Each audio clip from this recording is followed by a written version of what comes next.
Hello दोस्तों, मोदी जी ने जो हैदराबाद में भाषण दिया है 10 मई को, उससे पूरे देश में बवाल मच गया है कि देश के आखिर हालात क्या है। राहुल गांधी ने इनके सवाल जवाब पर सवाल उठाया है कि देश के इकोनॉमी हालत ख़राब है, इसलिए मोदी जी बोल रहे हैं कि ये गोल्ड हो गया, पेट्रोल का यूज हो गया और खाने वाला तेल हो गया, इसका कम यूज किया जाए। और ये बवाल तब मचा जब मोदी जी के एक भाषण में मोदी जी ने खुद कहा था कि 20,000 टन देश में सोना पड़ा हुआ है और वो सोना ऐसे ही पड़ा हुआ है, उसका सही इस्तेमाल नहीं हो रहा है। इसी वजह से देश में विपक्षी दल और मीडिया उसका मुश्किल ये है कि वो पड़ा है, अगर उसका इस्तेमाल किया जाए तो वो सोना के बदले देश बहुत अमीर हो सकता है। उनका कहने का मतलब ये था। लेकिन आज ये जो मोदी जी बोले हैं, इसके बारे में बहुत बेचैनी हो गई है देश के विपक्ष में। पक्ष में राहुल गांधी बोल रहे हैं कि ये मोदी सरकार की नाकामी है, जो ये गिनवा रहे हैं ये नाकामी है। कहने का मतलब ये है कि ये तो लड़ाई अभी ईरान अमेरिका में छिटपुट हुआ है, वैसा नहीं हुआ है जैसा होना चाहिए। वैसा लड़ाई जिस लड़ाई के होने से नुकसान हो, जैसे कि 1989 में ईरान और इराक में लड़ाई हुआ, 10 साल लड़ाई चला। 10 साल में उस टाइम भी हुर्मुज़ बंद हुआ था, कुछ दिनों के लिए हुर्मुज़ बंद हुआ था। लेकिन उस टाइम के नेता जो हैं इस तरीक़े से तो तकरीर नहीं की। उस टाइम तो और गरीबी था देश में, लेकिन ऐसा हालात तो नहीं बने जैसा आज मोदी जी बता रहे हैं। तो राहुल गांधी का भी कहना ठीक है कि मोदी जी का नाकामी है। मोदी जी का नाकामी अगर नहीं होता तो ये बात कहते ही नहीं। आज पूरी दुनिया में हाहाकार मचा हुआ है। सही बात है कि हुर्मुज़ बंद है वहाँ के लड़ाई की वजह से, लेकिन हम तो मदरलैंड और फादरलैंड के चक्कर में पड़े हुए हैं। इजराइल तो हमसे पूछ के, मोदी से पूछ के कोई फैसला करता है तो मोदी जी को पूछना चाहिए ना कि ये लड़ाई कब ख़त्म हो रहा है, कब ख़त्म कीजिएगा।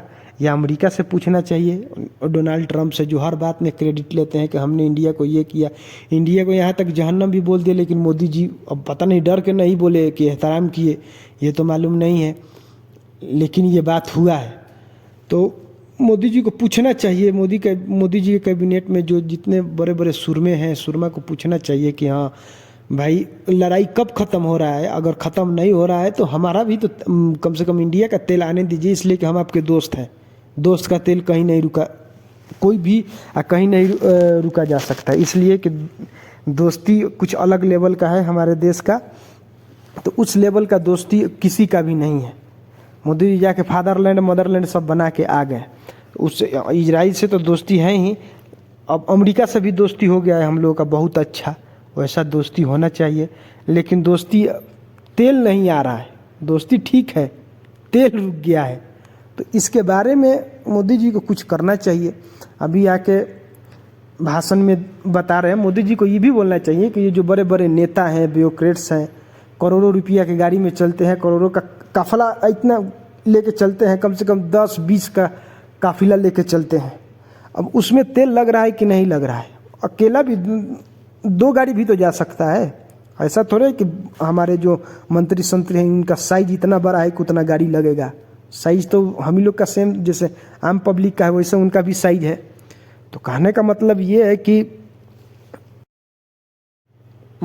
है कि सबसे पहले मोदी जी को ये जो फजूल खर्ची का जो हिदायत दे रहे हैं कि ज़्यादा खर्ची ना करे आम पब्लिक ऐसे भी आम है, उसके बाद नौकरी यही नहीं है तो करेगी कहाँ से। 2 या 3% लोग अमीर हैं तो वो कहाँ से करेंगे। असल खर्ची ये जो बंगाल में शपथ ग्रहण हुआ, कम से कम 100-150 करोड़ का सब खर्चा हुआ, तो उस पर भी रोक लगाए ना।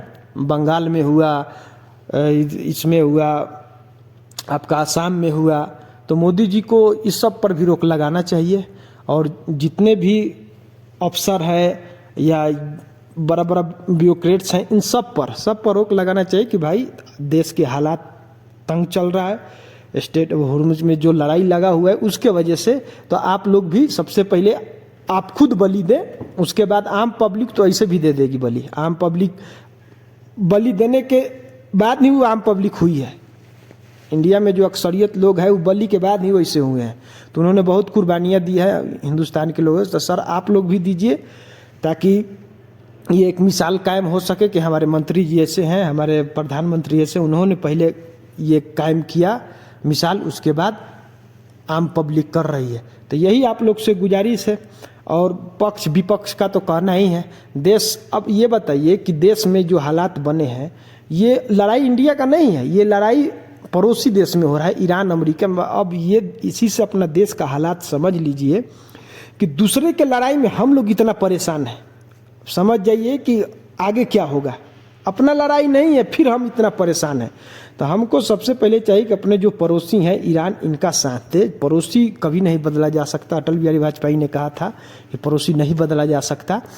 तो वही नज़रिया आप लोग भी रखें कि पड़ोसी नहीं बदला जा सकता। एशिया में रहना है सुकून से, तो एशिया के कोई भी देश हो, इंडिया हो, ईरान हो, अफगानिस्तान हो, इसमें लड़ाई नहीं लगना चाहिए। अगर इसमें लड़ाई लगेगा तो फिर इंडिया में परेशानी होगा, इसलिए कि ये सारा रूट एक है।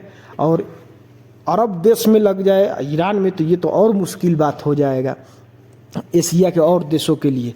तो रूस से जो तेल आ रहा था तो वो महंगा आ रहा है, पहले तो डिस्काउंट पर देता था, लेकिन जब से मोदी जी जाके फादरलैंड मदरलैंड करके आए, अमेरिका से दोस्ती किए, तो रूस भी अपना हाथ खींच लिया कि हाँ तेल आपको मिलेगा लेकिन मार्केट रेट पर मिलेगा, आपको ऐसे पहले जो हम डिस्काउंट देते थे वो नहीं देंगे। तो ये बहुत परेशानी वाला बात है।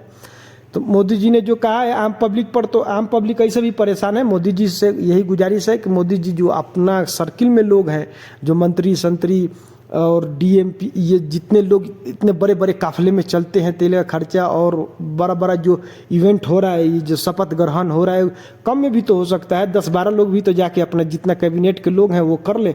बाकी कैमरा में पूरा देश के लोग तो देख ही रहा है मीडिया के जरिए, तो ख़त्म हो जाए। इन पर पहले रोक लगाना चाहिए। आम पब्लिक ऐसे भी फजूल खर्ची नहीं करती है। शुक्रिया।